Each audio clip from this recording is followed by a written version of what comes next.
بسم اللہ الرحمن الرحیم۔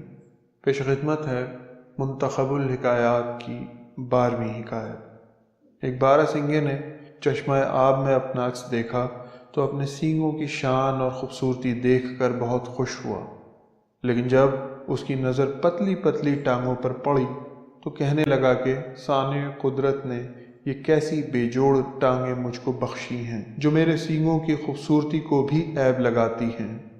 یہ دل میں سوچ رہا تھا کہ اتنے میں کوئی شکاری آ پہنچا۔ بارہسنگا ایسا تیز بھاگا کہ شکاری کو اس کے ہاتھ آنے کی امید نہ رہی، لیکن تھوڑی دور جا کر جنگل کی جھاڑی میں سینگ اٹک گئے اور پکڑا گیا۔ تب کہنے لگا، ہائے میری بدعقلی! سینگوں سے میں خوش تھا، وہی میری ہلاکت کا سبب ہوئے، اور ٹانگوں کو میں برا جانتا تھا، انہوں نے مجھے موت سے بچانے میں کچھ کمی نہ کی۔ حاصل، جو چیز وقت پر کام آنے والی ہو اسی کو عزیز رکھنا چاہیے، گو خوشنما نہ ہو۔ شکریہ۔